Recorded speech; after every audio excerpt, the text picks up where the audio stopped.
Good evening to all of you. बेटा आज application वाले पार्ट को आगे बढ़ाते हैं। लास्ट क्लास में मैंने आपको बता दिया था कि एप्लीकेशन वाले पार्ट में first part is golden rice, second part was that is BT cotton, third part was that RNA interference. ठीक है, ये तीन चीज मैं आपको पढ़ा चुका हूँ और ये तीनों ही चीजें एग्रीकल्चर यूज में हम लोग लेते हैं। आज जो मैं शुरू करूंगा that part is in the field of medicine. ठीक है, हम लोग कैसे इस आरडीएनए टेक्नोलॉजी को मेडिसिन के फील्ड में यूज कर सकते हैं, मैं उसकी बात करना चाहूंगा। सबसे पहला टॉपिक मैं स्टार्ट करूंगा with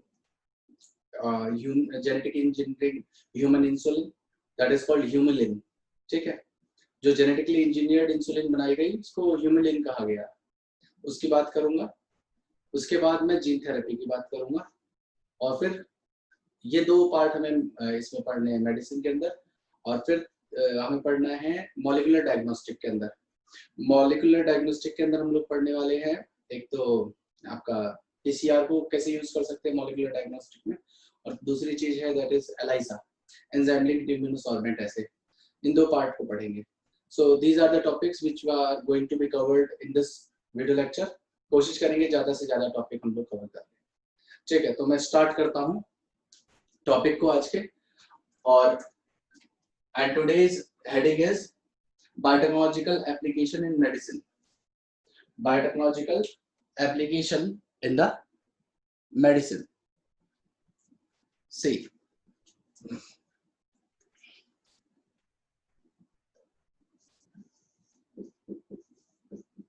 biotechnological application in medicine।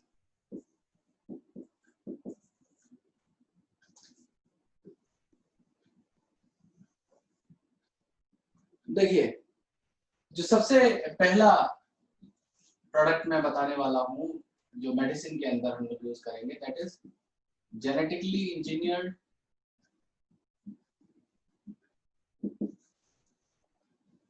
Insulin.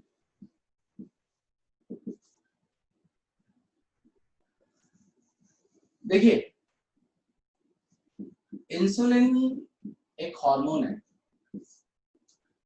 और इसे रिलीज करती है हमारी एक स्पेशलाइज्ड सेल्स जिन्हें कहा जाता है बीटा सेल्स और लैंगरहैंस, जो कि हमारी पेनक्रियास में प्रेजेंट है। तो बीटा सेल्स ऑफ लैंगरहैंस एक तरीके से पेनक्रियास की एक सेल्स है। जैसे ये अल्फा सेल है ऐसी, सॉरी बीटा सेल है ऐसी, अल्फा सेल और होती है, गामा सेल्स होती है, डेल्टा सेल्स होती है, लेकिन बीटा सेल्स यहाँ पे इंसुलिन को प्रोड्यूस करती है। तो क्या होता है, कभी कभार ड्यू टू सम रीजन ये जो बीटा सेल्स हैं या तो ये डैमेज हो जाए या किसी जेनेटिक कॉज के कारण इंसुलिन का प्रोडक्शन कर देती हैं बंद। इंसुलिन का जो प्रोडक्शन है वो कम हो जाता है।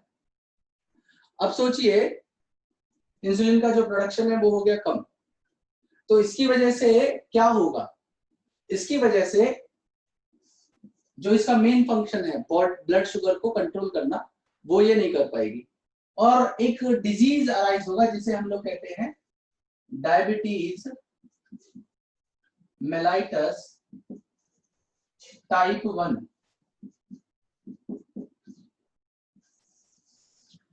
आज आपको, हालांकि ये सिलेबस में नहीं है जो पार्ट मैं अब बताने वाला हूं, लेकिन ये फॉर नॉलेज और इंफॉर्मेशन के लिए मैं आपको बताऊंगा कि ये इंसुलिन बेसिकली करती क्या है।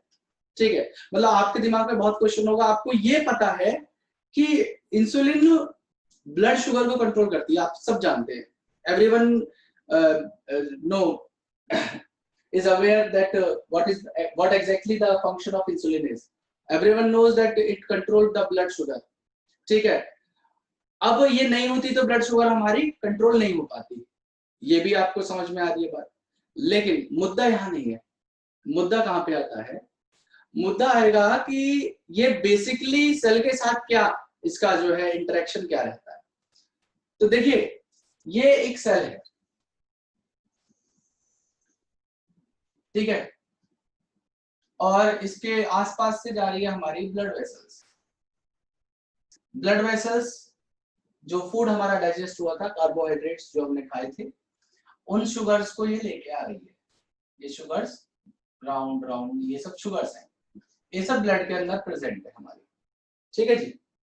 अब क्या होता है, ये जैसे ही हमने फूड खाया, शुगर का लेवल राइज हुआ ब्लड के अंदर, तो पैनक्रियाज की जो सेल्स है वो इसे डिटेक्ट करती है और वो इंसुलिन नाम का एक हार्मोन है उसको ब्लड के अंदर भेजती है। क्योंकि ये एक एंडोक्राइन हार्मोन है और पैनक्रियाज एक हेटेरोक्राइन ग्लैंड है। पैनक्रियाज एक ऐसी ग्लैंड है जो कि हेटेरोक्राइन नेचर की होती है, मतलब ये एंडोक्राइन भी बिहेव करती है और एक्सोक्राइन भी बिहेव करती है। तो क्योंकि ये जो ग्लैंड है ये हेटेरोक्राइन है, इसमें एंडोक्राइन वाला पार्ट है, तो एंडोक्राइन जो भी हार्मोन होंगे वो सब ब्लड के अंदर सिक्रीट किए जाते हैं। एक्सोक्राइन हार्मोन्स हमेशा हमेशा आपके डक्ट्स के थ्रू डायरेक्टली पोर कर दिए जाएंगे जिस भी टारगेट ऑर्गन के अंदर उसे भेजना है। आगे बात समझ में। तो यहाँ पे क्या होगा कि ये ब्लड के थ्रू, क्योंकि ये एंडोक्राइन हार्मोन है, ब्लड के थ्रू ही आएगा। अब ये ब्लड के थ्रू यहाँ पे आया और ये एक इंसुलिन रिसेप्टर नाम की चीज थी। क्या लिख रहा हूं इसे मैं? Insulin receptor. ये सेल के सरफेस पे लगा होता है, इसकी प्लाज्मा मेम्ब्रेन पे, सेल की प्लाज्मा मेम्ब्रेन पे लगा हुआ है, ठीक है जी। तो यहाँ पे ये इंसुलिन आता है और इसके रिसेप्टर पे बाइंड करेगा। किसके? इंसुलिन तो ये है ही ऑलरेडी, और ये इंसुलिन के रिसेप्टर पे बाइंड कर रहा है, इसको शॉर्ट में आईआर लिखता हूं। अब क्या होता है कि इसकी सेल के अंदर साइटोप्लाज्म में एक अलग तरीके के ट्रांसपोर्टर्स होते हैं जिन्हें ग्लूकोज ट्रांसपोर्टर्स कहा जाता है। ये जनरली सेल सरफेस पे नहीं होते, इनको सेल सरफेस पे होना चाहिए था, लेकिन ये वेट करते हैं कि जब तक इंसुलिन नहीं लाएगा तब तक हम वेसाइकल की फॉर्म में ग्लूकोज ट्रांसपोर्टर अंदर ही रहेंगे। ग्लूकोज ट्रांसपोर्टर, मैंने क्या बताया कि ये सेल सरफेस पे जब तक नहीं आते जब तक इंसुलिन इस पे बाइंड नहीं करती। जैसे इंसुलिन इस पे बाइंड करेगी, ये जो ग्लूकोज ट्रांसपोर्टर है सेल सरफेस पे आ जाते हैं, ठीक है। अब ये इंसुलिन आई लगी, ये वेसाइकल की फॉर्म में अंदर साइटोप्लाज्म में हुआ करते थे, अब ये आ गए सेल सरफेस पे, ये आ गए ग्लूट। इन्हें शॉर्ट में ग्लूकोज ट्रांसपोर्टर को हम लोग ग्लूट कहते हैं, GLUT, glucose transporter, T means transporter, GLU means glucose. अब क्या हुआ कि जैसे ही ये ग्लूट सेल सरफेस पे आए, मतलब प्लाज्मा मेम्ब्रेन पे आए, ये जो शुगर है ये सब अंदर आनी शुरू हो जाएगी, ये सब अंदर आनी शुरू हो जाएगी। ये सब कौन है? शुगर से। अब शुगर जब सेल के अंदर आ गई, एक सेल तो है नहीं हमारी बॉडी में, हमारी बॉडी में तो मिलियंस ऑफ सेल है, तो जैसे ही सेल के अंदर ये शुगर पहुंच गई तो हमारी जो ब्लड शुगर है वो क्या हो जाएगी? कम हो जाएगी। ब्लड शुगर क्या हो जाएगी? कम हो जाएगी, और ब्लड के अंदर शुगर का लेवल लो हो जाएगा। और इस शुगर को यूटिलाइज करके क्या किया जाएगा? रेस्पिरेशन किया जाएगा। रेस्पिरेशन करके इससे एनर्जी फॉर्म कर ली जाएगी, दैट इज द एटीपी। तो मैं उसी चीज को यहाँ पे लिख दे रहा हूं। तो यहाँ पे क्या होगा, आगे इस शुगर को यूज करके क्या कर दिया जाएगा? रेस्पिरेट करके, एरोबिक रेस्पिरेशन करके एटीपी बना दी जाएगी। ये तो नॉर्मल मैकेनिज्म। अब होता है क्या है, अब ऐसा होता है कि इंसुलिन नहीं बन रहा, तो उस केस में क्या होगा? देखो ये एक सेल है, ठीक है, यहां पे इंसुलिन रिसेप्टर है, ये ब्लड वेसल, शुगर, हमने खाना खाया, शुगर का लेवल हमारी ब्लड के अंदर बढ़ा हुआ है। अब ये पर्सन वो है जिसके अंदर इंसुलिन सिक्रेट नहीं हो रहा, तो क्या होगा? अब जब इंसुलिन नहीं आएगा तो बेचारा इंसुलिन रिसेप्टर तो वेट कर रहा है, जब तक इस पे कोई बाइंड नहीं करेगा तब तक जो ग्लूकोज ट्रांसपोर्टर है वो तो वेसाइकल के अंदर रहने वाले, ग्लूकोज ट्रांसपोर्टर वेसाइकल बना के सेल के अंदर रहने वाले। अब ना इंसुलिन आएगा ना ये सेल सरफेस पे जाएंगे, और जब तक ये सेल सरफेस पे नहीं जाएंगे ग्लूकोज सेल के अंदर नहीं आ पाएगा। तो क्या होगा? सर्टेनली हमारे जो ब्लड के अंदर शुगर का लेवल राइज कर जाएगा। क्या हो जाएगा? राइज कर जाएगा। अब यहां तक मुद्दा क्लियर है? इसके साइड इफेक्ट क्या है, मतलब क्या होगा ऐसा अगर ब्लड शुगर बढ़ जाता है तो बेटा डायबिटीज एक डिजीज है जहां पे group of different different symptoms आते हैं।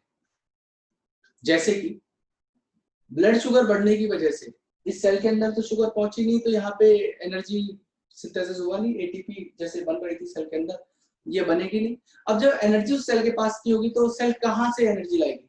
तो वो जो आपका स्टोर्ड ग्लाइकोजन रहता है, स्टोर्ड ग्लाइकोजन लिवर के ऊपर होता है, उसको यूज करेगी। लेकिन उसकी भी एक कैपेसिटी है। उसके बाद वो क्या करेगी, जो फैट सेल्स हैं उनको लिपोलिसिस करके उनसे ग्लूकोज डिराइव करने की कोशिश करेगी। लेकिन जब फैट ब्रेक डाउन होता है तो साथ में कीटोन बॉडीज बनती है, तो कीटोन बॉडीज बनेंगी और ब्लड के अंदर जो है ना एसिडोसिस हो जाएगा। मतलब उसे क्या कहते हैं कि वहां पे एसिडिटी, ब्लड का जो पीएच है वो कम हो जाएगा। उसकी वजह से एक चीज और होगी, हमारे जो किडनीज हैं, किडनी के अंदर एक एब्जॉर्प्शन कैपेसिटी है। मतलब ब्लड ही तो फिल्टर होता है किडनी में जाके जब एक्सक्रीशन होता है तो हमारी जो किडनी की एफिशिएंसी है कि वो अराउंड 180 mg तक शुगर्स को वापस रीअब्सॉर्ब कर सकता है। लेकिन ब्लड का शुगर 300 प्लस जा रखा है। जब 300 प्लस जा रखा है तो आप ये सपोज करो किसी का 300 ही मान लो आप, तो एब्जॉर्प्शन कितना कर रहा था वो 180 और ब्लड शुगर कितना है 300, तो कितना हो जाएगा भाई? 120 बचेगा ना। ये 120 कहाँ जाएगा? तो ये 120 यूरिन के थ्रू पास होगा। ठीक है, यूरिन के थ्रू पास तो हो गया, लेकिन उसके साथ साथ और भी दिक्कत है। क्या होगा कि जो भी इतना ज्यादा ये रीअब्सॉर्ब नहीं हो पाएगा, तो जो वाटर रीअब्सॉर्ब होता वापस वासा रेक्टा के अंदर, मतलब ब्लड वेसल्स, नेफ्रॉन के डायग्राम आपने अगर पढ़ा हो तो वहां पर उसको चारों तरफ से सराउंड करने वाली कैपिलरीज होती हैं जिन्हें वासा रेक्टा कहते हैं। वापस जो है जो हमारा जो भी चीजें हमारी चीजें एसेंशियल होती है जैसे कि सोडियम आयन, वाटर, ग्लूकोज, वो सब वापस रीअब्सॉर्ब कर लिया जाता है बॉडी में। तो जितना ये बचा हुआ वो सब तो ल्यूमन में आ जाएगा। ये ल्यूमन में आ गया। ये नेफ्रॉन का जो है लूप ऑफ हेनले या आप प्रॉक्सिमल कन्वोल्यूटेड ट्यूब्यूल वाला रीजन समझ लो। इसको चारों तरफ से सराउंड कर रही है ये ब्लड वेसल। तो जनरली क्या होता है कि ये जो भी एसेंशियल न्यूट्रिएंट है ना वो सब रीअब्सॉर्ब, ये ब्लड वेसल है और ये है नेफ्रॉन, ये वापस रीअब्सॉर्ब होता है। लेकिन अब क्या है कि यहाँ पे शुगर है, क्यों 120 mg जो है वो एक्स्ट्रा बची हुई है वो यहीं पे रहेगी क्योंकि वो रीअब्सॉर्ब नहीं हो सकती। इसकी कैपेसिटी रीअब्सॉर्ब करने की कितनी 180। अब क्या होगा, ऑस्मोलैरिटी की एक लॉ है। क्या लॉ है कि जहां पे सॉल्यूट कंसंट्रेशन ज्यादा होता है वहीं पे वाटर उसको फॉलो करेगा। तो यहां से वाटर क्या करेगा, सॉल्यूट कंसंट्रेशन यहाँ बढ़ा हुआ है वापस यहाँ पे आएगा। तो ऐसे पर्सन के अंदर यूरिन प्रोडक्शन बहुत ज्यादा होगा। क्या होगा, यूरिन प्रोडक्शन बहुत ज्यादा होगा। तो उसको बार बार थोड़े थोड़े टाइम में यूरिन के लिए, यूरिन प्रोडक्शन ज्यादा हो रहा है तो ऑब्वियस सी बात है उसको बार बार वॉशरूम जाना पड़ेगा। अब यूरिन ज्यादा पास कर रहा है वो पर्सन, तो ऑब्वियस सी बात है कि उसको प्यास भी ज्यादा लगेगी, तो पॉलीयूरिया भी हो जाएगा, पॉलीडिप्सिया भी हो जाएगा। एनर्जी वैसे ही नहीं है उस पर्सन के अंदर, क्यों, एटीपी सिंथेसिस हो नहीं रही, एसिडिटी ब्लड की और ज्यादा कम हो रखी है। और ज्यादा एक्सट्रीम केसेस जब हो जाते हैं तो किडनी फेलियर हो जाता है। और साथ में अगर इन लोगों को कोई इंजरी हो जाए तो वो इंजरी इजिली हील नहीं होती, वो इंजरी इजिली हील नहीं होती, मतलब वो बहुत बड़ा वुंड बनता चला जाता है जो डायबिटीज वाले पेशेंट्स है। तो वो एक बहुत तकड़ी बीमारी है ये। और आजकल जो आजकल देख रहे होगे ना बहुत सारे लोगों को होती है, वो ये बीमारी नहीं है, टाइप 1 नहीं होती है। ये टाइप 1 वाली जो डिसऑर्डर है ये तभी हो सकती है जब beta cells of Langerhans permanently damage हो जाए या जेनेटिक किसी कॉज के कारण ये काम करना बंद कर दे। हमें जो आजकल हम देख रहे हैं जो बीमारी है वो होती है क्या, डायबिटीज मेलाइटस टाइप 2 जो आजकल हो रही है लोगों को, ये बीमारी है, ये नहीं है। ये इंसुलिन डिपेंडेंट डायबिटीज है, insulin dependent diabetes mellitus, IDDM। ये इंसुलिन इंडिपेंडेंट डायबिटीज मेलाइटस है। हालांकि सिम्टम्स दोनों के एक जैसे ही होते हैं, लेकिन एक छोटा सा अंतर है, इसके अंदर इंसुलिन बनता है, इसके अंदर इंसुलिन बनता है, लेकिन ड्यू टू लाइफस्टाइल प्रॉब्लम हम लोग आजकल एक्सरसाइज नहीं करते। क्यों? हम सब हो गए अब लाला जी, तब हम हो गए बिजनेसमैन आदमी, ठीक है। और आपने देखा होगा जो बड़े बड़े उद्योगपति लोग होते हैं उनको ये सब बीमारी जरूर मिलेगी, जो बड़े बड़े इंडस्ट्रियलिस्ट हैं। क्यों? क्योंकि उन लोग जो है ना अपनी मतलब वो लोग पैसे को कमाने के लिए इतनी बड़ी दौड़ में जा चुके हैं कि वो उनके दिमाग से जो पार्ट है सब हेल्थ वेल्थ सब निकल चुका है, वो उसी अंधी दौड़ में, मतलब वो ध्यान ही नहीं देते। तो एक्सरसाइज ना करना और ज्यादा टाइम बैठे रहना या सोते रहना या फिर मतलब लेजीनेस की वजह से क्या होगा कि ये जो रिसेप्टर्स होते हैं ना, मैंने बताया था इंसुलिन रिसेप्टर, ये अनरिस्पॉन्सिव होते हैं। मतलब आपकी बॉडी में इंसुलिन है, लेकिन ये रिसेप्टर उसके लिए रेस्पॉन्स शो नहीं करेंगे। क्या नहीं शो करेंगे? रेस्पॉन्स शो नहीं करेंगे। और रेस्पॉन्सिवनेस शो नहीं होने के कारण ये जो इंसुलिन रिसेप्टर जो यहाँ पे है वो अंदर ही रहेगा, तो काम वही रहेगा जो यहाँ पे हुआ, मतलब सिम्टम्स वही सब आएंगे। तो ऐसे लोगों को आपने देखा होगा, ज्यादातर डॉक्टर जो आप आस-पास या आपके दूर की फैमिली में या कोई रिलेटिव में जरूर कोई ना कोई ऐसा पेशेंट होगा जो डायबिटीज से जो है अफेक्टेड होगा। तो उनको बोला जाता है कि आप एक्सरसाइज करो। एक्सरसाइज करने से क्या होता है कि एक्सरसाइज करने से क्या होगा कि जो पर्सन है उसकी जो सेल्स हैं वो रिस्पॉन्सिवनेस शो करने लग जाती है, ताकि इंसुलिन आके बाइंड करे तो थोड़ा वक्त ये रिस्पॉन्सिव हो जाए और इंसुलिन की वजह से ये जो ग्लूकोज थी अंदर जा पाए और वो पर्सन थोड़ा बहुत ठीक हो जाए। और उसके अलावा एक ड्रग आता है आजकल जिसे कहते हैं मेटफॉर्मिन, मेटफॉर्मिन भी देते हैं, तो वो भी इसको रिस्पॉन्स करने में हेल्प करवाता है। तो आजकल जो बीमारी हो रही है वो है डायबिटीज मेलाइटस टाइप 2। और एक और होती है, अगर आपने 11th क्लास की ह्यूमन फिजियो बहुत अच्छे से पढ़ी हो तो एक एंजाइम होता है जिसे एडीएच कहते हैं, ADH anti diuretic hormone vasopressin. तो वो हार्मोन कभी कभी लैक कर जाता है तो एक बीमारी होती है जिसे डायबिटीज इंसिपिडस कहते हैं, डायबिटीज इंसिपिडस। और एक और होती है जिसे कहते हैं ब्रॉन्ज डायबिटीज। 4 टाइप की होती है डायबिटीज, लेकिन जो कॉमन है वो है सेकेंड टाइप की। और ये वाली जो बीमारी है ये जेनेटिक या आपके समझ लीजिए बीटा सेल्स के डैमेज होने के कारण होती है। तो आपने देख लिया कि कितनी खतरनाक ये बीमारी है, जिसके कारण डेथ भी पर्सन की कॉज होती है, किडनी फेलियर भी हो जाता है। किडनी फेलियर होगा तो अल्टरनेटिवली अगर उसको ग्राफ्ट नहीं मिला और आप मतलब किसी परिवार के पास इतना अच्छा पैसा नहीं है तो कि वो डायलिसिस हर वीक करा पाए, तो उस पर्सन की डेथ ही होती है।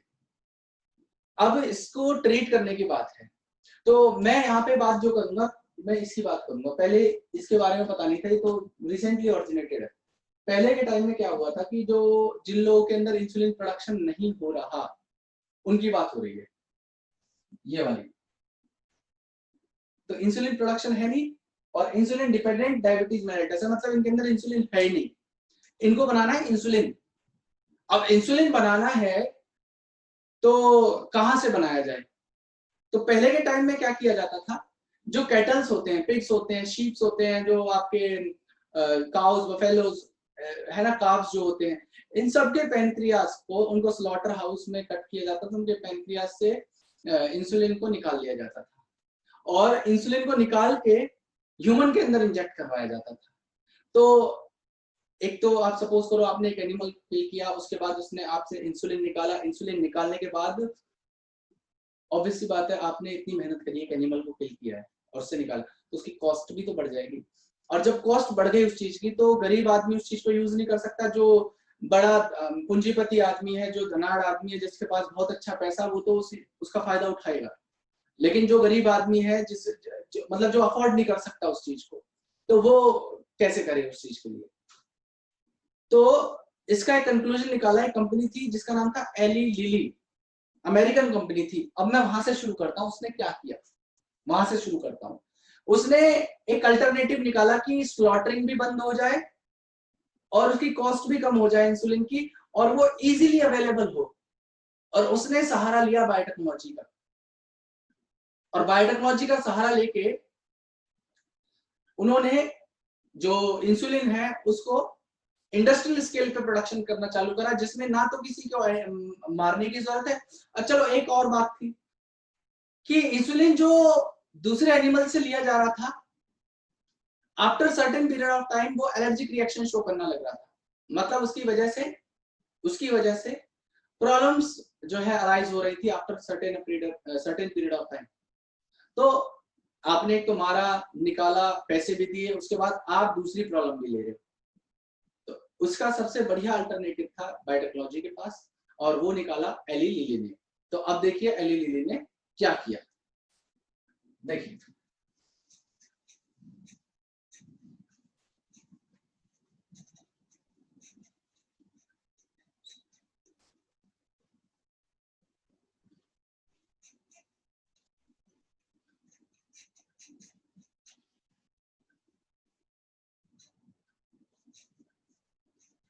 ये सब पार्ट जो मैंने डायबिटीज के बारे में एक्स्ट्रा बताया, वो सब एक्स्ट्रा वो जरूरत नहीं है, लेकिन हाँ अरे जानने की जरूरत तो है ना कि इंसुलिन में होता क्या है। अगर आपने बायो पढ़ा है तो आप कल की डेट में बता सकते हो ना कि हाँ जी इंसुलिन में जानता हूँ क्या करती है हमारी बॉडी में। तो एज अ क्यूरियोसिटी पार्ट मैंने आपको वो चीज बता दी।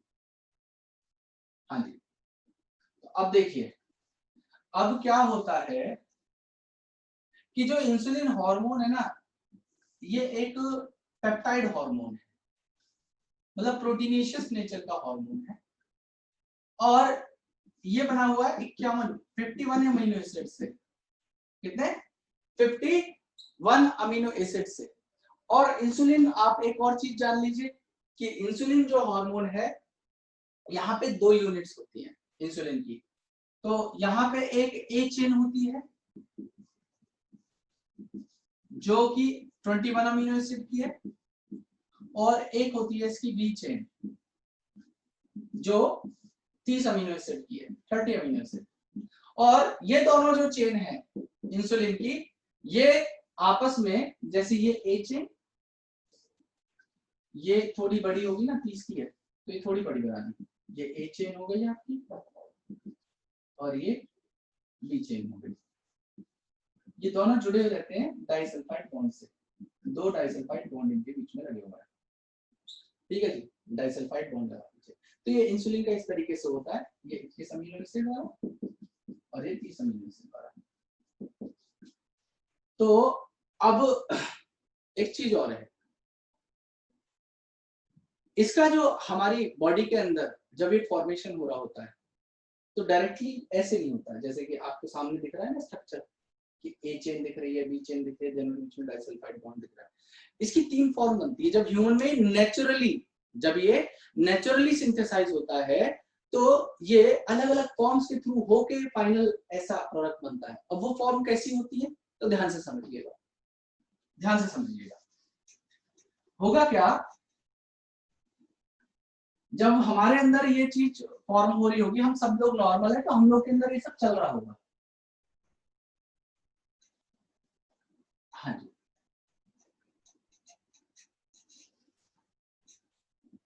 और कभी कभार क्या होता है,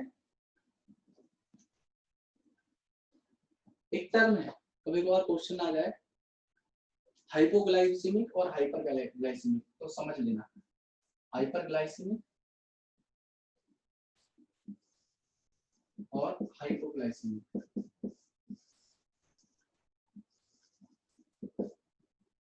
जो हमारा इंसुलिन होता है वो हाइपोग्लाइसीमिक इन नेचर है, मतलब ग्लूकोज के कंसंट्रेशन को ब्लड के अंदर रिड्यूस करना चाहता है। और हाइपरग्लाइसीमिक कौन सा हार्मोन होता है, इसका एंटागोनिस्टिक एक हार्मोन है जिसका नाम है ग्लूकागोन। ग्लूकागोन और इंसुलिन ये दोनों एक दूसरे के अपोजिट काम करते हैं, जस्ट अपोजिट, एक दूसरे के एंटागोनिस्ट है। तो कभी क्वेश्चन अगर एमसीक्यू टाइप का फंसे तो याद रखना इस चीज को कि हाइपोग्लाइसीमिया या हाइपरग्लाइसीमिया के बीच में क्या डिफरेंस है। ठीक है, इंसुलिन जो है हाइपोग्लाइसेमिक है, ये हमेशा चाहेगा ग्लूकोज के कंसंट्रेशन को मैं लो करूं, और ये जो ग्लूकागॉन है ये हमेशा चाहेगा क्या कि मैं ग्लूकोज के कंसंट्रेशन को बढ़ाऊं। अब जानते हो अभी हमारी बॉडी के अंदर कौन काम कर रहा है रिसेंटली, जब भी अभी जैसे अब तुम लोग क्लास ले रहे हो, अभी तुम लोग यहाँ पे बैठे हो और मैं यहाँ पे पढ़ा रहा हूँ, मैं भी कुछ नहीं खा रहा, तुम भी कुछ नहीं खा रहे। अब मुझे ये नहीं पता कि तुम लोग कुछ खा रहे हो कि नहीं खा रहे, हो सकता है तुम तो कैमरा ऑफ करके और सब करके खा भी रहे हो, लेकिन मैं नहीं खा रहा। तो अब मैं अपनी बात कर लेता हूँ। तो होगा क्या कि मेरी बॉडी में इस टाइम पे, अभी मैं फास्टिंग पे हूँ। फास्टिंग मतलब ये नहीं होता कि लॉन्ग फास्टिंग को फास्टिंग कहते हैं, पूरे दिन कुछ नहीं खाया तो it is called fasting. Fasting ये भी होता है कि जो मैंने दोपहर का लंच किया था और जो मैं शाम का डिनर करूंगा, इसके बीच में जो पीरियड है उसे फास्टिंग कह रहा हूँ, दैट इज फास्टिंग पीरियड। तो फास्टिंग पीरियड में मेरी बॉडी को एनर्जी चाहिए, और एनर्जी चाहिए तो क्या होगा कि जो ब्लड ग्लूकोज है वो बढ़ाना है ताकि मेरे सेल्स तक ज्यादा ग्लूकोज पहुंच जाए। तो अब ये जो ग्लूकागॉन है ये क्या कर रहा होगा, ये मेरे जो लिवर के ऊपर एक्यूमुलेटेड ग्लाइकोजन है ना, हमारा स्टोर्ड फूड क्या है, ग्लाइकोजन। प्लांट के अंदर क्या होता है, स्टार्च। तो इस ग्लाइकोजन को ये ग्लूकागॉन कन्वर्ट कर देता है ग्लूकोज में। तो क्या किया इसने, ग्लूकोज का कंसंट्रेशन बढ़ा दिया, तो हाइपरग्लाइसेमिक, क्या कह दिया, हाइपरग्लाइसेमिक। तो ग्लाइकोजन को तोड़ा तो इससे क्या कहते हैं, ग्लाइकोजन को तोड़ने को कहते हैं ग्लाइकोजिनोलाइसिस। क्या कहते हैं, ग्लाइकोजिनोलाइसिस। और ग्लूकोज की फॉर्मेशन कर दी ना, तो इसे क्या कह देंगे, ग्लूकोनियोजेनेसिस। आ रही है बात समझ में। तो ये सब टर्म्स आपको आने चाहिए, पता होने चाहिए। एज अ बायोलॉजी स्टूडेंट आपको इन सब चीजों से अवेयर होना चाहिए। तो इसलिए मैंने ये सब चीजें आपको बताई, क्योंकि आपने 11th में तो मुझे पता है राम भरोसे पढ़ाई करी होगी, ठीक है। 12th में तो बोर्ड है, डर लगा तो हाँ पढ़ना है,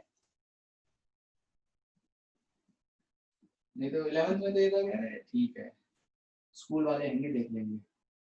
11th में लगा डर, तो बहुत सारों को तो पता ही नहीं होगा इन सब के बारे में। और मैं इस चीज के बिल्कुल दावे से कह सकता हूँ, दावे से, कि ये पता नहीं होगा इस चीज के बारे में। और बहुत सारे तो ऐसे होंगे जो पहली बार ही सुन रहे होंगे, ये भी होता है क्या, ऐसा नहीं करो भाई। देखिए अब क्या होता है हमारी बॉडी के अंदर, जब मैंने बताया नेचुरली किस तरीके से होती है ये चीजें, तो सबसे पहला जो फॉर्म होती है वो इस तरीके से सिंथेसाइज होती है। ये बी चेन, ये ए चेन, और इनके बीच में ना सी चेन और सी पेप्टाइड कहते हैं इसे, क्या कहते हैं, सी पेप्टाइड। ये फॉर्म तो होती है लेकिन बाद में ये हट जाती है। तो ये जो सी पेप्टाइड है, तो यहाँ पे एक सिग्नल पेप्टाइड होता है, इसे कहते हैं सिग्नल पेप्टाइड। अब कहोगे कि सर ये सिग्नल पेप्टाइड क्या है और इसका मतलब क्या है, तो ध्यान से समझिए सिग्नल पेप्टाइड का मतलब क्या होता है। भाई सिग्नल पेप्टाइड का मतलब ये है, यार एक चीज बताओ, आपको किसी को लेटर भेजना है, आजकल लेटर के जमाने में चले गए, मेल भी नहीं भेजता, तो सीधा मैसेज या कॉल करते हैं। लेकिन आप 20 साल पहले रिवर्ट हो जाओ, आपने तो शायद कभी लेटर ना लिखा हो, मैं लिखता था, मैंने लेटर लिखे हैं। Actually my father is an army person, तो पापा जब कारगिल वॉर में थे तो मैं बहुत छोटा था उस टाइम पे, तो मैं लेटर लिखा करता था। तो लेटर में हम क्या करते हैं, जब भी किसी लेटर को पोस्ट करते हैं तो उसमें क्या करते हैं कि एड्रेस लिखा जाता है, ताकि कंसर्न पर्सन को मिल जाए वो, और कंसर्न प्लेस पे जहाँ पे हम भेजना चाहते हैं वहां पे वो पहुंच जाए। तो होता क्या था कि ये जो चीजें हैं यहाँ पे, जो सिग्नल पेप्टाइड है, ये एक तरीके से एड्रेस है। मतलब ये जो प्रोटीन सिंथेसाइज हो रही है, ये मैंने क्या बोला, insulin is a peptide hormone, बताया भी आप थोड़ी देर पहले। तो जो भी पेप्टाइड हार्मोन है, इसका एक फेट भी होगा, मतलब हर प्रोटीन जो भी हमारी बॉडी में बन रही है उसका एक फेट भी होगा। मतलब जरूरी थोड़ी है कि वो हार्मोन ही बने, कुछ प्रोटीन ऐसी भी होती है ना जो स्ट्रक्चरल प्रोटीन्स होती है, जो प्लाज्मा मेम्ब्रेन के स्ट्रक्चर को बना रही है, या माइटोकॉन्ड्रिया को रिक्वायरमेंट है उसकी, या साइटोप्लाज्म में उसकी रिक्वायरमेंट है, सेल मेम्ब्रेन को उसकी रिक्वायरमेंट है, न्यूक्लियस को उसकी रिक्वायरमेंट है, अलग अलग सेल ऑर्गेनेल सबको रिक्वायरमेंट होती है, अपनी अपनी सेल ऑर्गेनेल को भी जरूरत होती है। तो अब इसको प्रोटीन को कैसे पता कि मुझे बाहर हार्मोन की तरह रिलीज होना है, मतलब मैं एक सिक्रेटरी प्रोटीन हूं, मुझे एक हार्मोन बनना है, तो इस प्रोटीन को कैसे पता होगा, इसके साथ ये सिग्नल पेप्टाइड लगाया जाता है। जो सिग्नल पेप्टाइड है it is kind of address कि आप यहाँ पे जाओगी। मतलब आप ये समझ लो कि जो कार्गो सर्विसेज हैं वो ये समझ लीजिए उसका एड्रेस है ये बनी और उसके साथ सिग्नल पेप्टाइड लगाया और भाई अब तुम जाओ। अगर इसके ऊपर सिग्नल पेप्टाइड लगाया कि इसको माइटोकॉन्ड्रिया में जाना है तो ये माइटोकॉन्ड्रिया में जाएगी। अगर इसको बोला कि भाई इसके ऊपर सिग्नल पेप्टाइड लगाया कि तुम जाओ प्लाज्मा मेम्ब्रेन पे लगोगी तो ये प्लाज्मा मेम्ब्रेन पे जाएगी और वहीं पे फ्यूज करके अपना जो है एक जगह बना लेगी। तो हर जगह ये सिग्नल पेप्टाइड का बहुत इंपॉर्टेंट रोल है। It is kind of address. ठीक है, अब इस फॉर्म को कहते हैं हम लोग, ये जो बनी ये नेचुरल, मैंने क्या बताया ह्यूमन की बॉडी के अंदर ये नेचुरली हो रहा है, ये नेचुरली हो रहा है। तो इस फॉर्म को हम लोग क्या कहते हैं, प्री प्रो इंसुलिन। क्या कहते हैं, प्री प्रो इंसुलिन। अब क्या होता है कि धीरे धीरे जैसे मैच्योर होने लग जाती है, मैच्योर होने लग जाएगी तो यहाँ सिग्नल पेप्टाइड आपको धीरे धीरे कम सा दिखाई देगा और इनके बीच में आपको डाइसल्फाइड बॉन्ड भी फॉर्म होता हुआ नजर आ जाएगा। और ये हो गई ए चेन, ये हो गई बी चेन और इसके बीच में आप लगा लीजिए सी पेप्टाइड। ये लग गया आपका सी चेन या सी पेप्टाइड। सी पेप्टाइड की रिक्वायरमेंट नहीं होती है तो इसे कह देते हैं हम लोग प्रो इंसुलिन। ठीक है जी। अब प्रो इंसुलिन आगे चल के क्या करेगी, प्रो इंसुलिन आगे चल के क्या करेगी वो समझिएगा। प्रो इंसुलिन फिर से मैच्योर होगी और एक इंसुलिन नाम की स्ट्रक्चर को बनाएगी जो फुली मैच्योर्ड स्ट्रक्चर है, जो फुली मैच्योर्ड स्ट्रक्चर है। ये हो गया बी चेन और इनके बीच में आप लगा दो डाइसल्फाइड बॉन्ड और ये हो गया आपका इंसुलिन। ठीक है जी। तो यहाँ पे देख लीजिए आप, पहले क्या थी प्री प्रो इंसुलिन, फिर बनी प्रो इंसुलिन और उसके बाद क्या बनी आपकी इंसुलिन। तो ये तीन फॉर्म में हमारे बॉडी के अंदर ये इंसुलिन मैच्योर होती है। लेकिन जो अमेरिकन कंपनी थी, जो अमेरिकन कंपनी थी जिसका मैं अभी नाम और जिक्र कर रहा था, उस कंपनी का नाम क्या था, एली लिली। और उसने ये काम कब किया, 1983। ठीक है, Eli ELI LILLY Eli Lilly 1983। उन्होंने क्या किया, इस ए चेन को बनाने वाली जो जीन है, ठीक है, उसको एक अलग बैक्टीरिया में डाल दिया। बी चेन को बनाने वाली जो जीन है या जो सेगमेंट है डीएनए का, उसको एक अलग बैक्टीरिया के अंदर डाला आरडीएनए टेक्नोलॉजी करके। अब वो चीज मैं नहीं बताऊंगा कि कैसे डाला, वो चीज आपको पता होगी। ठीक है, 11th चैप्टर में मैंने बार बार वही चीज बताई है कैसे हम लोग इंट्रोड्यूस करते हैं। तो जब ये ए चेन को हमने किसी अदर बैक्टीरिया में डाला, बी चेन को किसी और बैक्टीरिया में डाला, और दोनों बैक्टीरिया को, जो ए चेन वाले थे और जो बी चेन वाले थे, दोनों को कर दिया हमने लार्ज स्केल प्रोडक्शन। ठीक है जी। तो लार्ज स्केल प्रोडक्शन हो रहा है यहाँ पे ए चेन वालों का, इसमें जो बैक्टीरिया है बायोरिएक्टर के अंदर, और बी चेन बन रही है यहाँ पे। ठीक है, आरडीएनए टेक्नोलॉजी से दो तरीके के बैक्टीरिया बनाए गए, जो एक ए चेन को लेकर चल रहा था उसको यहाँ पे डाला और जो बी वाले थे उनको यहाँ पे डाल दिया। ठीक है जी। अब क्या हुआ, यहाँ पे लार्ज स्केल प्रोडक्शन कर दिया बायोरिएक्टर में, डाउनस्ट्रीम प्रोसेसिंग करी और फाइनली दोनों को एक्सट्रैक्ट करके ए चेन को और बी चेन को, दोनों के बीच में डाइसल्फाइड बॉन्ड बना के सिंथेटिकली ऐसा स्ट्रक्चर बना दिया। डाइसल्फाइड बॉन्ड बना के ऐसा स्ट्रक्चर बना दिया ए और बी चेन के बीच में, और फिर उसको कमर्शियली पैक करके मार्केट प्लेस में भेज दिया। उसके अप्रूवल करवाने के बाद, जो भी उसके अप्रूवल होने थे, जो भी क्लिनिकल ट्रायल होने थे, सारी चीज करने के बाद ये बना दिया इंसुलिन।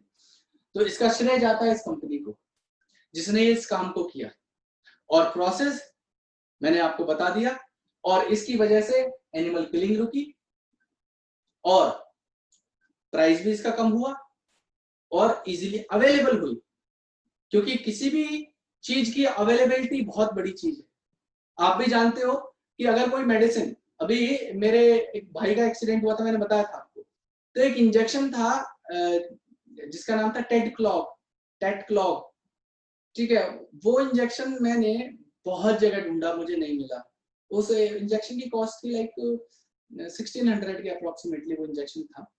तो अवेलेबिलिटी बहुत बड़ी चीज है, क्योंकि जिस टाइम पे जिस चीज की रिक्वायरमेंट होती है और वो ना मिले तो सीवियर कंडीशन बन सकती है, ठीक है।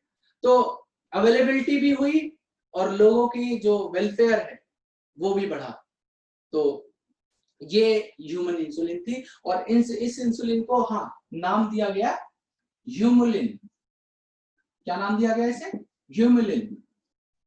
ह्यूमन इंसुलिन है ना, तो इसे ह्यूमुलिन नाम दे दिया गया। Got it? सो अब ये पार्ट हमारा खत्म हो गया। अब इसके बारे में जल्दी से आप लिख लो, फिर जीन थेरेपी हम लोग स्टार्ट करेंगे। तो लिखना शुरू कर दीजिए इसके बारे में। मैं जल्दी जल्दी से बोल दे रहा हूं। हेडिंग डालेंगे आप, जेनेटिकली इंजीनियर्ड इंसुलिन। लिखिए insulin, insulin a hormone regulates, insulin a hormone regulates sugar metabolism in human, sugar metabolism in human। मैंने बताया था किस तरीके से करेगा शुगर मेटाबॉलिज्म को। Next point, it is produced by beta cells, it is produced by beta cells of Langerhans, beta cells of Langerhans of pancreas। Next point, human insulin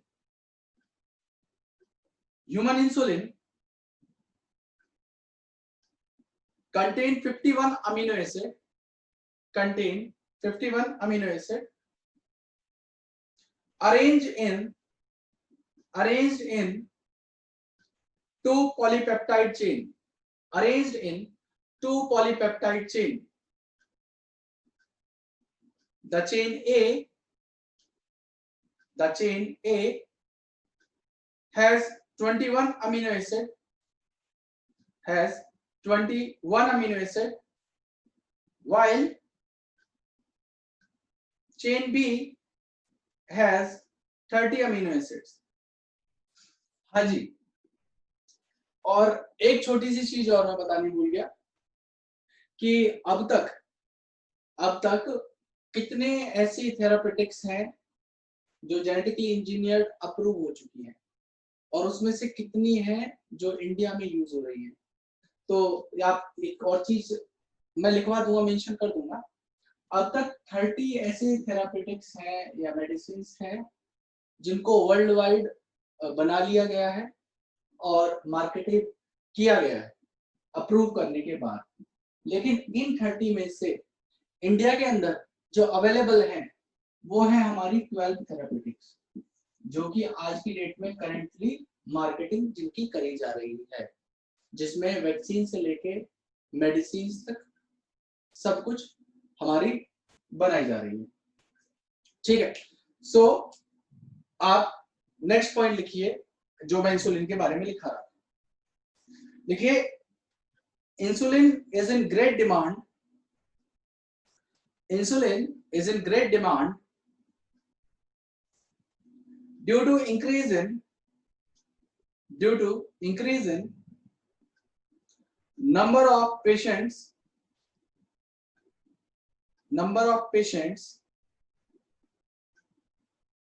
with onset diabetes,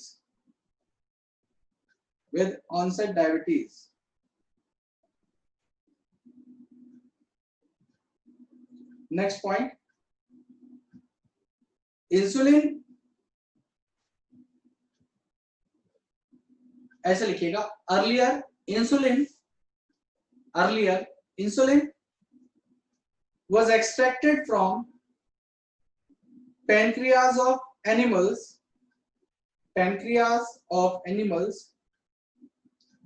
bracket में लिख दीजिए cattle and pigs,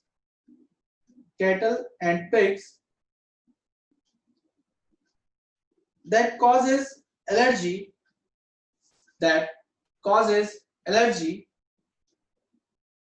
and other type of reactions and other type of reaction in some patients. In some patients. Next point लिखिए. In 1983,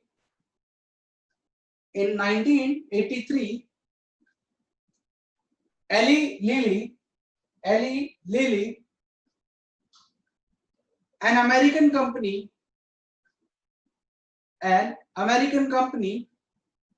prepared two DNA sequences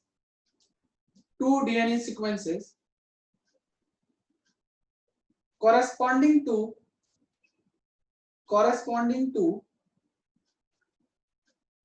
A and B chain,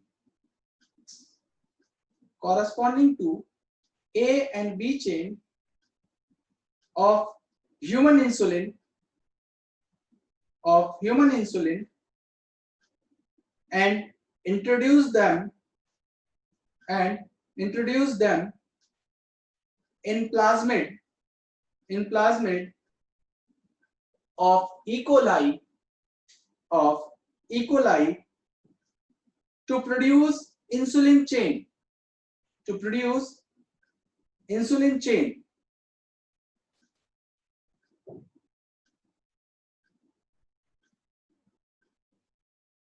Next point लिखिए. Chain A and B were produced separately, extracted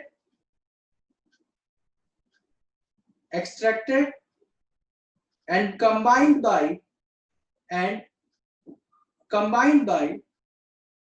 creating disulfide bond,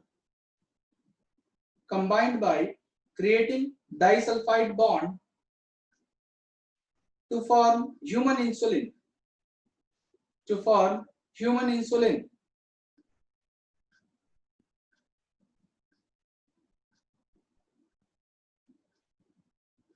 next point लिखिए. मैं natural condition की बात कर रहा हूं, मैं इस वाली की बात कर रहा हूं. ये जो डायग्राम मैंने बना रखा है ना, ये pre pro insulin and insulin. अब मैं इसकी बात करना चाहूंगा कि ये काम कैसे होगा और क्या होगा. ठीक है, क्योंकि अब तक जो मैंने बताया वो तो अमेरिकन कंपनी ने जो किया उसके बारे में बताया, लेकिन नेचुरली मैमल्स के अंदर क्या होता है तो उस बारे के बारे में लिख लीजिए. लिखिए, in mammals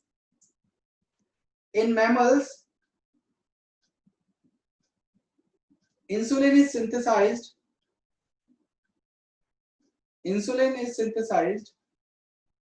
as a prohormone which need to be processed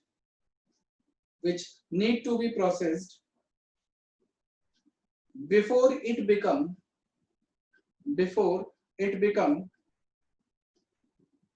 a fully mature and functional hormone.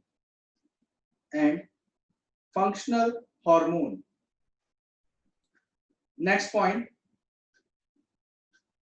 देखिए, यहाँ पे प्रोसेसिंग हुई ना भाई. ये पहले कैसी फॉर्म थी, फिर कैसी फॉर्म में कन्वर्ट हुआ, उसके बाद वो कैसी फॉर्म हमारी फाइनली बन के आई. तो ये जो हुई है स्टेप वाइज प्रोसेसिंग हुई है, तभी तो जाके फाइनली एक मैच्योर हार्मोन हमारे पास ह्यूमन का आया है. ठीक है, जिसके अंदर एक्स्ट्रा एक सी पेप्टाइड है जिसकी जरूरत नहीं होती है, लेकिन ये भी हमारा प्रेजेंट होता है. तो हम ऐसा क्यों करें कि भाई सी पेप्टाइड को पहले बनवाएं फिर उसके बाद हटाएं, तो ये तो अननेसेसरी वाला काम होगा ना. हम सीधा ऐसा कर नहीं सकते कि ए चेन के लिए और बी चेन के लिए हम अलग अलग जो जीन्स हैं उनको एक्सट्रैक्ट करें और प्लाज्मिड के अंदर उसको इंट्रोड्यूस करके बैक्टीरिया होस्ट में डाल दें और होस्ट को मास कल्चरिंग करवा दें. तो यही सीधा काम है. हम सी पेप्टाइड अननेसेसरी क्यों बनाएं, वो जरूरत नहीं है हमें बनाने की, क्योंकि ये तो ह्यूमन के अंदर बनाते तो ये तो नेचुरल मैकेनिज्म है जो हमारे अंदर हो रहा है. लेकिन अब हमें प्रोसेसिंग की जरूरत नहीं है क्योंकि हम बाहर तैयार कर रहे हैं उसको इसी फॉर्म में. तो नेक्स्ट पॉइंट लिखिए. The prohormone is a single polypeptide chain. The prohormone is a single polypeptide chain with an extra stretch called C-peptide,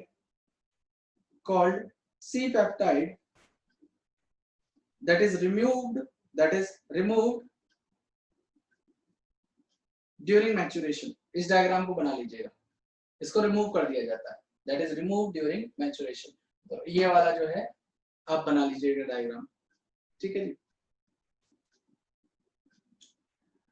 अब एक हमारा बहुत अच्छा सा प्रोसेस है, बहुत यूनिक सी टेक्निक है, जिसे हम लोग कहते हैं जीन थेरेपी।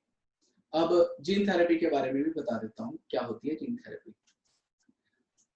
तो बेटा जीन थेरेपी के अंदर हम क्या करेंगे, आपने अभी जब चैप्टर नंबर 5 पढ़ा था तो आपने बहुत सारे डिजीज पढ़े थे, याद है? जैसे फिनाइलकीटोनुरिया में क्या हो रहा था, एक फिनाइल एलेनिन हाइड्रोक्सिलेज बनाने वाली जो जीन थी वो म्यूटेटेड हो जा रही थी, याद है? जिसकी वजह से क्या हो रहा था, फिनाइल पायरुविक एसिड बन रहा था, क्योंकि जो फिनाइल एलेनिन है वो मेटाबोलाइज नहीं हो पा रहा था, जिसकी वजह से आ रही थी प्रॉब्लम। और प्रॉब्लम क्या आ रही थी, मेंटल रिटार्डेशन। सिमिलरली ऐसे ही याद करिए, आपने हीमोफीलिया की कंडीशन में पढ़ा था, जहां पे क्लॉटिंग फैक्टर्स को बनाने वाली जो जीन थी उसके अंदर म्यूटेशन हो रखा था।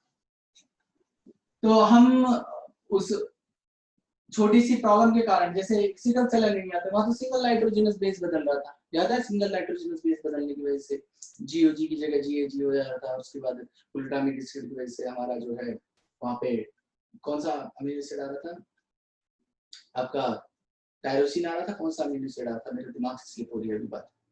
एक अमीनो एसिड आ जा रहा था ना ग्लूटामिक एसिड की जगह, तो वहां पे तो सिंगल अमीनो एसिड की सिंगल जो है आपका नाइट्रोजनस बेस है, उसके कारण ये सारी प्रॉब्लम क्रिएट हो रही थी। तो वहां पे ट्रीटमेंट कैसे हो, ट्रीटमेंट वहां पे कैसे हो, क्या किया जाए ऐसा? तो उसका जो सबसे बढ़िया एक यहाँ पे आरडीएनए टेक्नोलॉजी के पास इलाज है कि हम सीधा जीन को ही ना रिप्लेस करते। मतलब एक डिफेक्टेड जीन है, उस डिफेक्टेड जीन को मैं एक फंक्शनल जीन से रिप्लेस कर दूंगा। क्या करूं मैं, डिफेक्टेड जीन है उसको फंक्शनल जीन से रिप्लेस कर दिया, और डिफेक्टेड जीन जो प्रोडक्ट नहीं बना पा रही थी वो एक फंक्शनल जीन बना रही है। तो जो एबनॉर्मेलिटी हो रही है उस एबनॉर्मेलिटी को सही किया जा सकता है। तो देखिए उसी को कहते हैं जीन थेरेपी, ठीक है? तो देखिएगा, now I am talking about the gene therapy.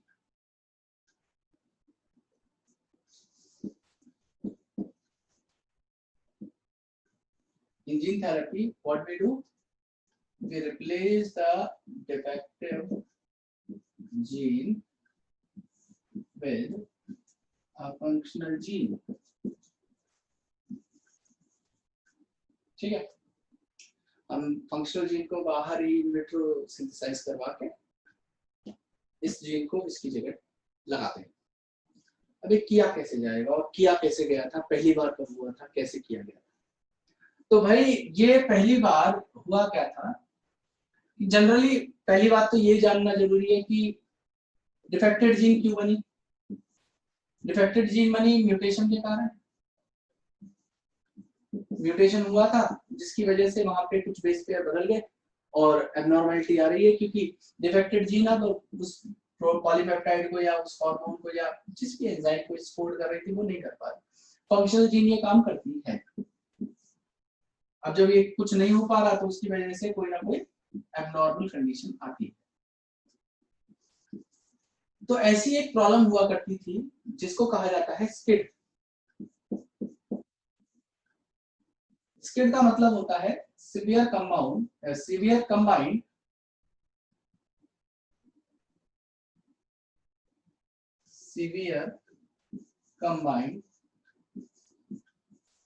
immunodeficiency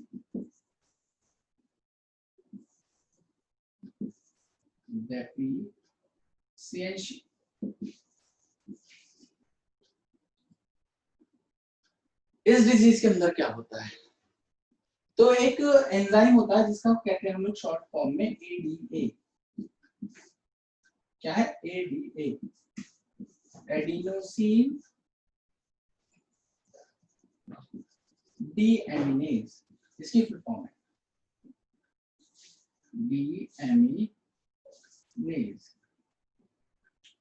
अब ये जो एडिनोसिन डीएमिनेज है ये करता है बहुत इंपॉर्टेंट काम, ये मेटाबोलाइज करवाता है एक प्रोडक्ट को जिसे कहते हैं हम लोग क्या, डीऑक्सी एडिनोसिन।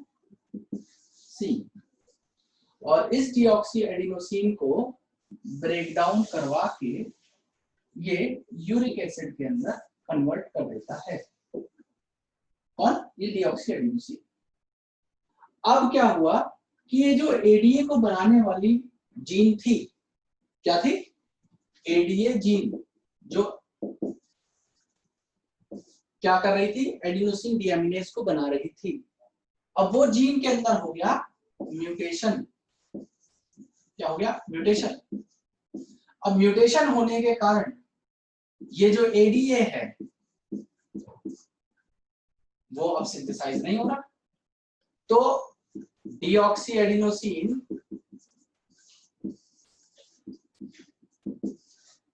का जो मेटाबोलाइजेशन है, जो यूरिक एसिड के अंदर कन्वर्ट हो रहा है, यूरिक एसिड तो देखो नॉर्मल एक्सक्रीशन से निकल जाएगा। हमारी बॉडी में यूरिक एसिड बनता है, यूरिया बनता है, यूरिक एसिड बनता है, क्रेटिनिन बनते हैं, ये सब हमारी बॉडी में जो एक्सक्रीटरी मैकेनिज्म है उससे इजीली एलिमिनेट हो जाते हैं, मतलब कोई परेशानी नहीं है।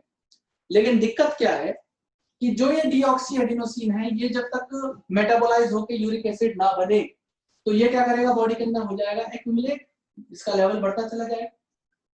तो ये क्या होगा? एक्यूमुलेट होगा, और एक्यूमुलेट होने के बाद ये क्या करेगा? ये जो हमारी टी सेल्स हैं और जो हमारी बी सेल्स हैं, जो कि हमारे इम्यून सिस्टम में बहुत इंपॉर्टेंट रोल प्ले करती है, कौन सी? टी सेल और बी सेल। इन सेल्स को ये एक्यूमुलेट होके डिस्ट्रॉय कर देगा, और डिस्ट्रॉय हो गई एक बार हमारी इम्यून सेल तो धीरे धीरे हमारा क्या कंडीशन बन जाएगी? इम्यून सिस्टम डेफिशिएंट होने लग जाएगा, होगा ना भाई? तो इम्यून सिस्टम वीक हो जाएगा। अब इम्यून सिस्टम वीक हो गया तो क्या होगा? अपॉर्चुनिस्टिक इंफेक्शंस होने लग जाएंगे। थोड़े थोड़े टाइम में कोई भी डिजीज हमारी बॉडी में आ जाएगा और उस पर्सन को, जो भी अफेक्टेड है इस एडीए से, जो स्किड से, तो वो परेशान रहेगा। तो ऐसे पर्सन तुम जानते हो उनको कितनी स्पेशलाइज्ड कंडीशन दी जाती है, मतलब जिनको स्किड होता है उनके साथ प्रॉब्लम जानते हो कितनी तकड़ी है बेटा? उनको एक स्पेशलाइज्ड रूम में रखा जाता है, मतलब हो सकता है तो बबल के अंदर भी रख देते हैं। बबल होता है, बबल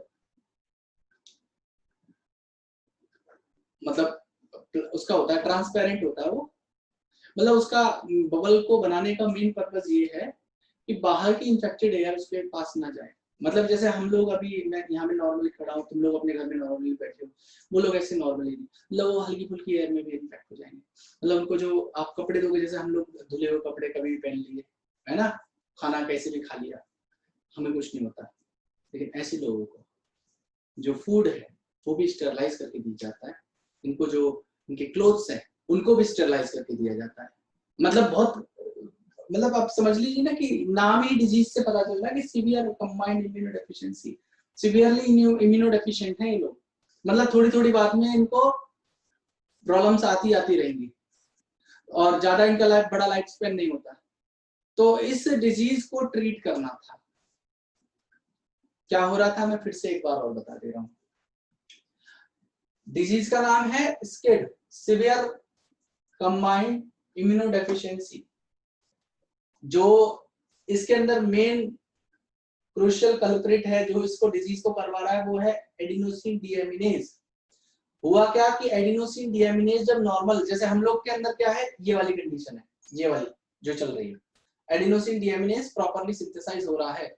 तो जब एडिनोसिन डीएमिनेज प्रॉपर्ली सिंथेसाइज होता रहेगा तो ये जो डीऑक्सी एडिनोसिन है, डीऑक्सी एडिनोसिन किसके अंदर कन्वर्ट हो जाएगी, यूरिक एसिड के अंदर कन्वर्ट हो जाएगी, और यूरिक एसिड इजीली हमारी बॉडी मेटाबोलाइज कर लेती है, उसको एक्सक्रीट कर देती है। लेकिन ऐसा हो कि इस एडीए को बनाने वाली जो जीन है उसके अंदर हो जाए म्यूटेशन, जिसकी वजह से एडीए जो एडिनोसिन डीएमिनेज है वो प्रॉपर्ली सिंथेसाइज ना हो पाए, या इनएडिक्वेटली सिंथेसाइज हो, या बिल्कुल सिंथेसाइज ना हो, जिसकी वजह से ये डीऑक्सी एडिनोसिन जो कि यूरिक एसिड के अंदर कन्वर्ट होना था, अब वो कन्वर्ट ना होके एक्यूमुलेट होने लग जाएगा, और एक्यूमुलेट होने की वजह से जो बी एंड टी सेल्स हैं उनको ये डिस्ट्रॉय करेगा, जिसकी वजह से क्या होगा, इम्यून सिस्टम वीक होता चला जाएगा, इम्यून सिस्टम डेफिशिएंट हो जाएगा। तो एडीए जीन को ही मुद्दा यहाँ पे था, कल्प्रिट यही है भैया, ना इसमें होता ना इतनी लंबी कंडीशन बनती। तो इसको एक नॉर्मल फंक्शनल जीन से, एडीए जीन जो कि म्यूटेटेड है, उसको हमें रिप्लेस करवाना है, और वो कौन किस प्रोसेस में होगा, वो जीन थेरेपी में होगा। तो ऐसे पर्सन के साथ दो कंडीशन बन सकती हैं, तो या तो इनका बोन मैरो ट्रांसप्लांट करा दिया जाए, क्या किया जाए, बोन मैरो ट्रांसप्लांट कराए, लेकिन उससे कोई पर्पस सॉल्व नहीं होने वाला, उससे कोई पर्पस सॉल्व नहीं होने वाला कि बोन मैरो ट्रांसप्लांट करवाते रहो, कब तक करवाओगे। आप ऐसा कर लो कि बोन मैरो से निकालो कुछ सेल्स को, अब देखिए कैसे किया जाएगा gene therapy.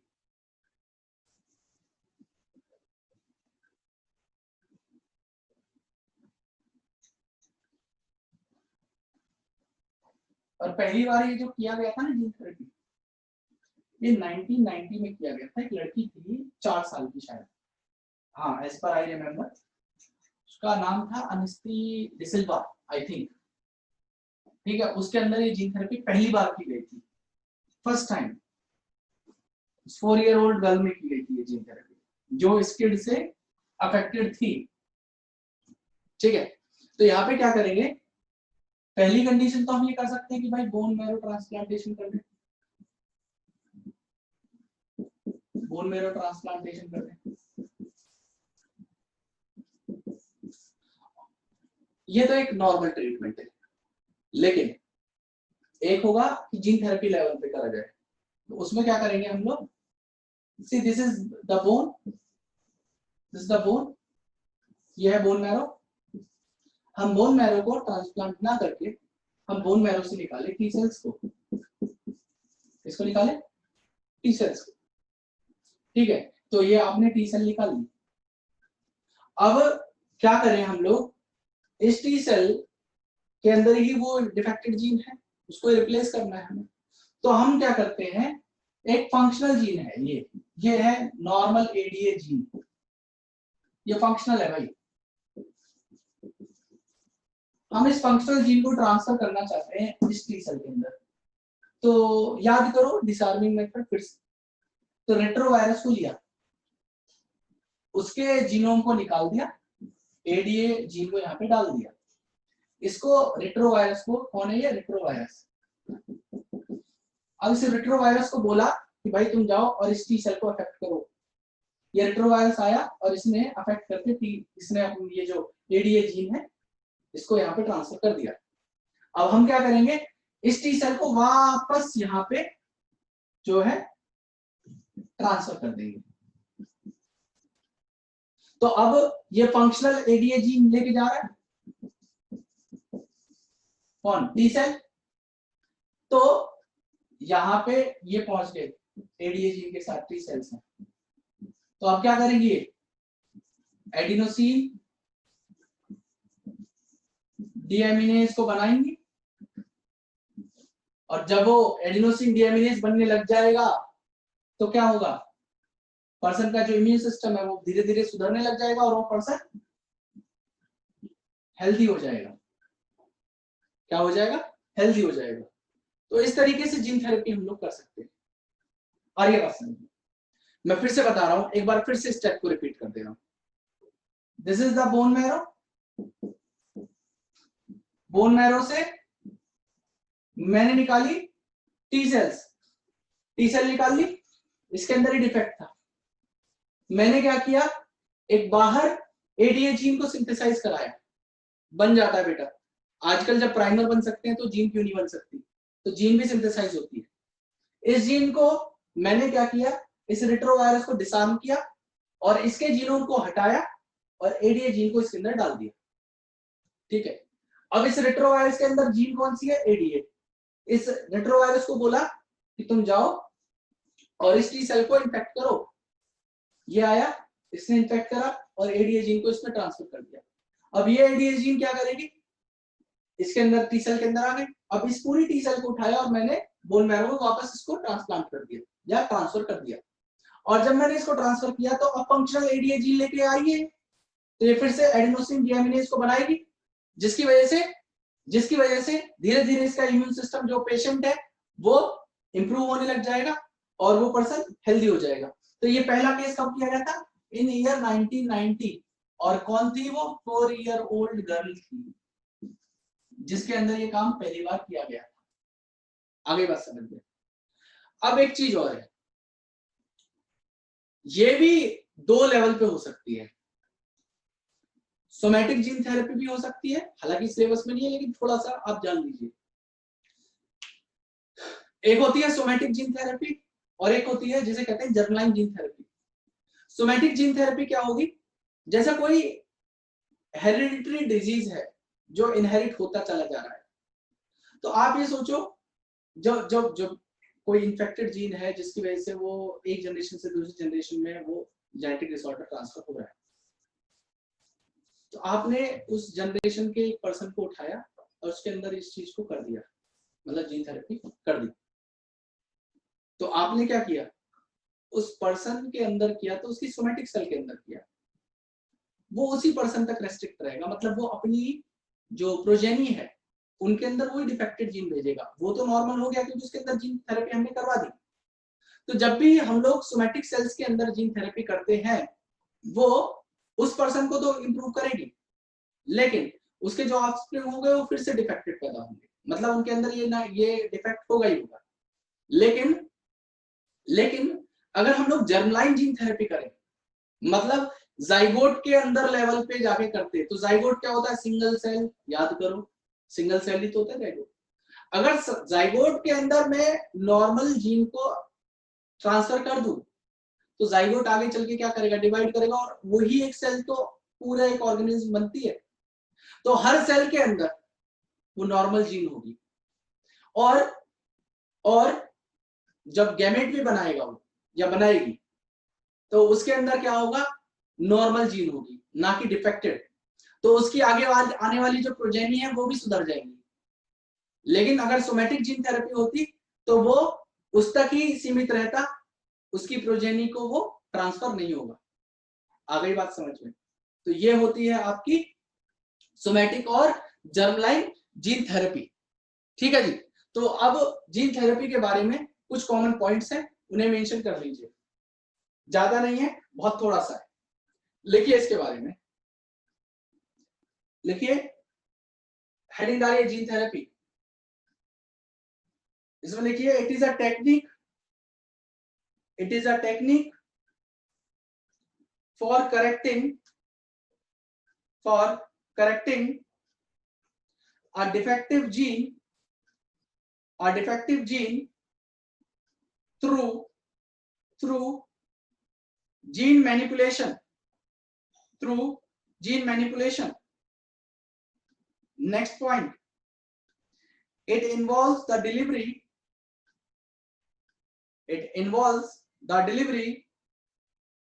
of a normal gene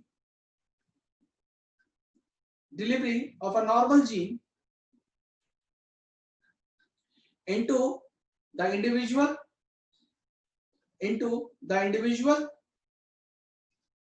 to replace the defective gene Next point, plus first clinical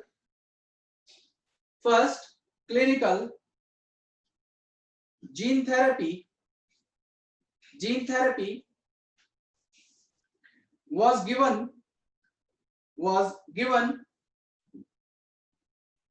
In year 1990, in 1990, to a 4-year-old, to a 4-year-old girl, to a 4-year-old girl with ADA deficiency, 4-year-old girl with a ADA deficiency.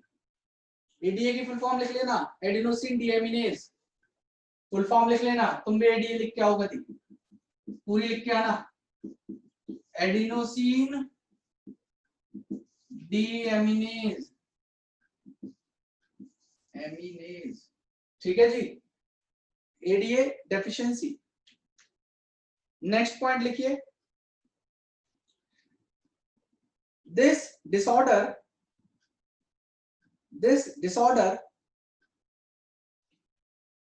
is caused due to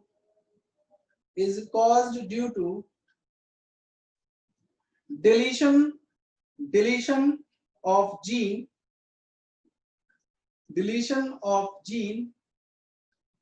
for adenosine deaminase, deletion of gene for adenosine deaminase।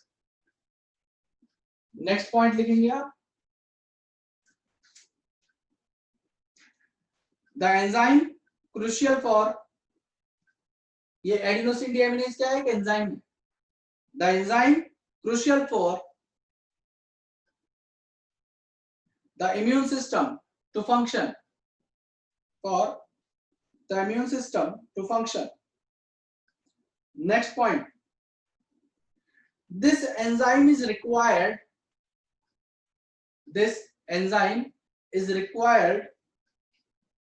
for breakdown of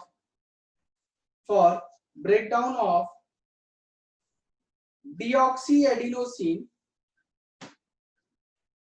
required for breakdown of deoxyadenosine into uric acid,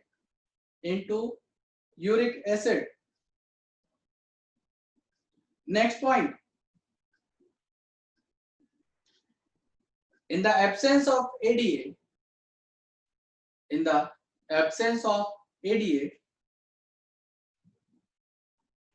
toxic deoxyadenosine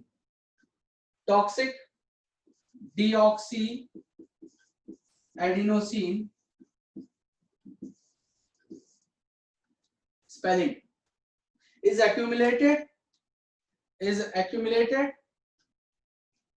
and destroy the infection fighting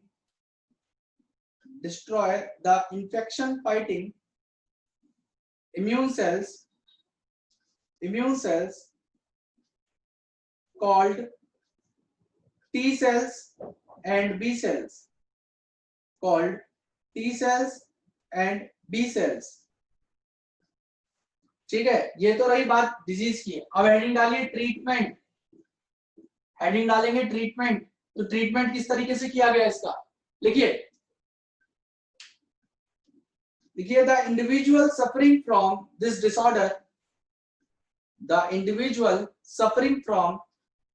disorder,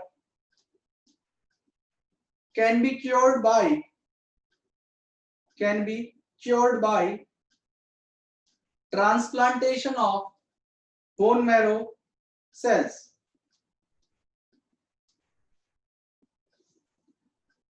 Next point,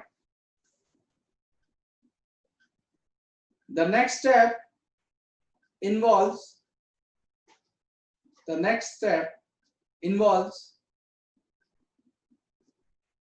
extraction of lymphocyte, T lymphocyte लिखेगा, T lymphocyte from the patient's bone marrow,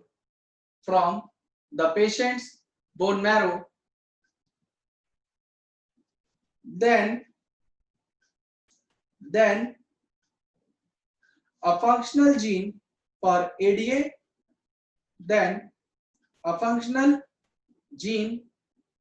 ADA, is introduced into lymphocyte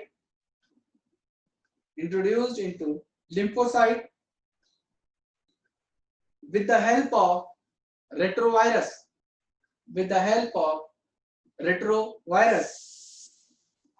Next point, these treated lymphocytes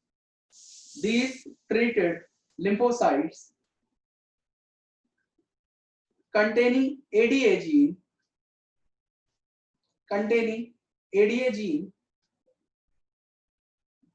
are then introduced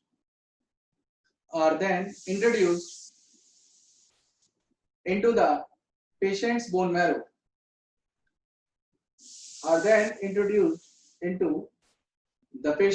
marrow. Last point लिखिए, thus the gene gets activated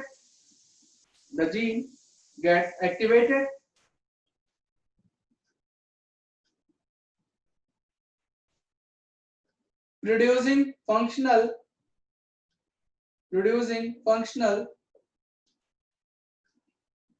ADA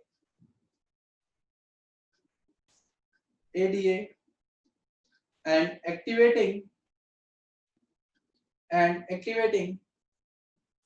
the patient's immune system.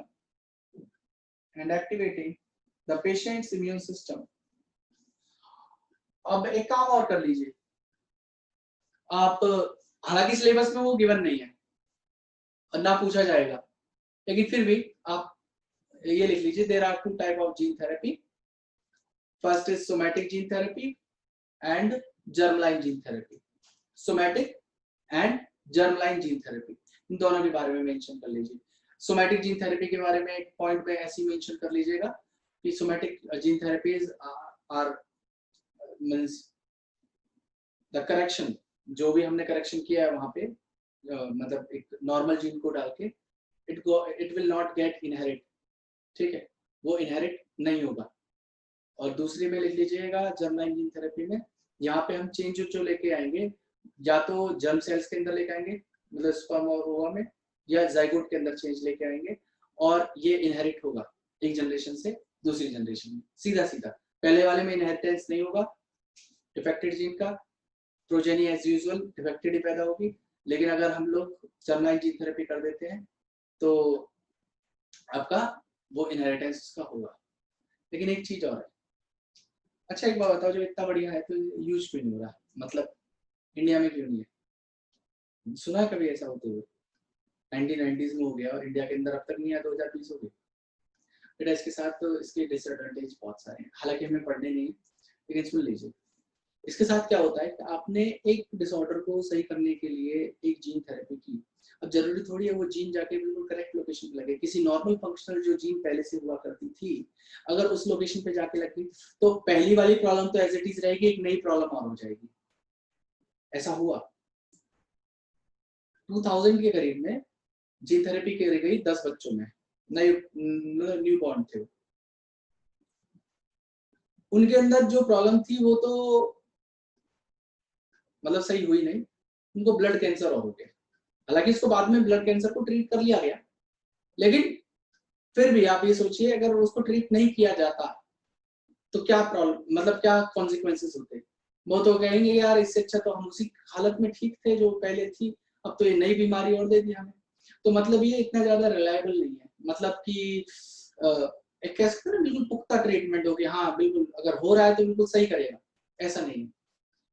मतलब करवाना कोई अगर person चाहे तो उसके खुद के कंसेंट से करवा सकता है, लेकिन उसको पूरी के पूरी सारी चीजों के ऊपर उससे अंडरटेकिंग पहले ही ले ली जाएगी कि भाई ऐसा है कि हम अपनी तरफ से बेस्ट दे रहे हैं, लेकिन कॉन्सिक्वेंसेस का पता नहीं। डीएनए का मामला है, किसी फंक्शनल जीन पे जाके अटैच हो गई और उसको क्या कर दिया, इंसर्शनल इनएक्टिवेशन हो गया उसका, तो क्या होगा? तो ये प्रॉब्लम्स के साथ एसोसिएटेड है, इसलिए ये कन्वेंशनली यूज नहीं की जाती। अगर इतनी ज्यादा कन्वेंशनली होती ये टेक्निक तो आज तक आपने सुना नहीं होता, या आप लोग इतने बड़े हो गए 12th क्लास में आके कि कभी सुनते कि हाँ हमारे फलान पड़ोसी को जो है जीन थेरेपी करी गई, लेकिन आज तक आपने नहीं सुना होगा। क्यों नहीं सुना? क्योंकि ये यूज नहीं होती। ये जो हमारी बहुत ज़्यादा डेवलप्ड कंट्रीज हैं टेक्निकली, जहाँ पे रिसर्च बहुत अच्छे लेवल पे होती है, जर्मनी में, अमेरिका के अंदर, वहाँ पे तो ये चीज़ करी जाती है, लेकिन इंडिया के अंदर जीन थेरेपीज नहीं होती। होंगी भी तो एक दो इंस्टीट्यूट हैं जो चेन्नई में है, वहाँ पे ये सब करे जा सकते हैं, लेकिन हमारे जो अदर इंस्टीट्यूट है उनके पास तो इतनी वो एडवांसमेंट ही नहीं है कि वो इन टेक्निक्स को परफॉर्म कर पाए। ठीक है, क्योंकि उसके लिए वेल इक्विप्ड एनवायरनमेंट चाहिए, वो फंड तो पहले नहीं तय खा जाते हैं, तो लैबों तक तो क्या पहुंचेगा। खैर, तो इंडिया के साथ ये प्रॉब्लम है, इसलिए इंडिया टेक्निकली साउंड नहीं कर पाता है कि चीप पॉलिटिक्स। और जो एक और चीज है यहाँ पे, बुरा मत मानिएगा, दैट इज रिजर्वेशन, जिसकी वजह से जो क्रीम माइंडेड है वो आदमी बाहर ही चला जाता है। तो इंडिया के अंदर जो रह जाता है वो रिजर्वेशन वाला ही रहेगा, तो तब तक डेवलपमेंट नहीं आएगा, ना टेक्निकली हम साउंड बन पाएंगे कभी भी। और जो रिजर्वेशन, जो हमारा क्रीमी जो माइंड है, वो बाहर चला जाएगा आराम से, क्योंकि उसको यहाँ